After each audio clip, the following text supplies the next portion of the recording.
नमस्कार, स्वागत है आपका। आप देख रहे हैं क्रिप्टो कॉर्नर और आज हम बात करेंगे कि 2025 में हमने किस तरह की उपलब्धियां यहां पर क्रिप्टो एज अ मार्केट में आते हुए देखी।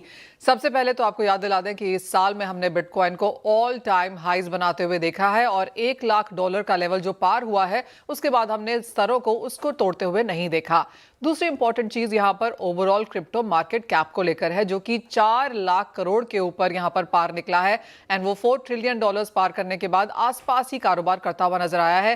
ये रिकॉर्ड नंबर्स ऑफ कोर्स हमने बिटकॉइन एज प्राइसेस और ओवरऑल मार्केट कैप दोनों में ही बनते हुए देखे हैं। तीसरा इंपॉर्टेंट आंकड़ा जो आपको देखना चाहिए वो है क्रिप्टो मोबाइल वॉलेट यूजर्स की संख्या, वो भी रिकॉर्ड स्तरों पर है। यहां पर सालाना 20% की तेजी हमने यहां पर बनते हुए देखी है। तो जो मोबाइल वॉलेट यूजर्स हैं, यहां पर इनकी संख्या यहां पर लगातार बढ़ते हुए नजर आई है। वॉलेट यूजर्स के साथ साथ अगर आप ओवरऑल यहां पर लोग देखें जिन्होंने यहां पर क्रिप्टो में होल्डिंग्स की हैं, तो वो 716 मिलियन लोगों तक अब ये नंबर्स पहुंच चुके हैं। क्रिप्टो में अगर 40 से 70 मिलियन जो है, इस 716 में से जो एक्टिव यूजर्स हैं वो 40 से 70 मिलियन हैं। यानी कि एक बहुत बड़ा नंबर है जो यहां पर क्रिप्टो को खरीद के सिर्फ बैठा हुआ है, वो उसमें ट्रेड नहीं करता लेकिन लॉन्ग टर्म इन्वेस्टमेंट के तौर पर है। इसमें से 40 से 70 वो है जो एक्टिव यूजर्स हैं, जो ट्रेडिंग करते हैं, खरीदारी करते हैं, बेचते हैं, एक क्रिप्टो के बदले दूसरा क्रिप्टो भी खरीदते हैं।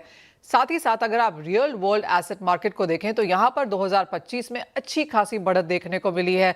अगर ओवरऑल मार्केट को एज ऑफ नाउ देखें तो ये $30 बिलियन का अब यहां पर ये हो चुका है। पिछले 2 सालों में ही real world asset market 4x से यहां पर बढ़ा है।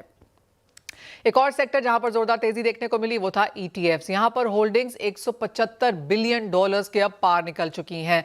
ब्लॉकचेन की अब तक यहां पर बात की जाए तो यहां पर भी हमने 3400 ट्रांजैक्शंस पर सेकंड बनते हुए देखे हैं। जब शुरुआत में ब्लॉकचेन यूज हुआ करता था तो ये नंबर्स बहुत छोटा था, लेकिन 3400 ट्रांजैक्शन पर सेकंड एक बहुत बड़ा नंबर है और वो भी आंकड़ा हमने इसी साल पार होता हुआ देखा है।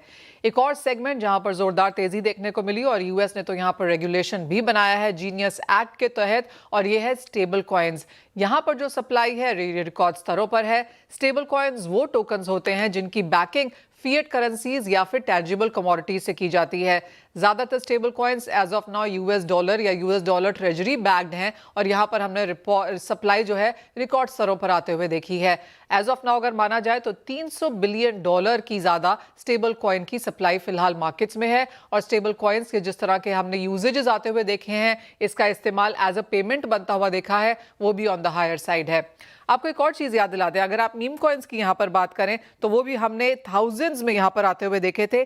13 मिलियन मीम कॉइन्स यहां पर पिछले साल में रिलीज किए गए थे, लेकिन यहां पर भी अब करीबन 50% तक की गिरावट देखने को मिली है। वो इसलिए क्योंकि लोग मीम कॉइन में नहीं, रियल वर्ल्ड एसेट्स में, एक्चुअल ब्लॉकचेन्स में, एक्चुअल स्मार्ट कॉन्ट्रैक्ट्स में अब इन्वेस्ट करना चाहते हैं। तो इसीलिए हमने मीम कॉइन्स में भी यहां पर गिरावट 2025 में आते हुए देखी। ये आपको क्लियरली बताता है कि एक मैच्योरिटी, एक एडवांसमेंट और एक ग्रोथ इंस्टीट्यूशनल, रिटेल, गवर्नमेंट और कंपनीज की तरफ से यहां पर बिटकॉइन में आती हुई नजर आई है।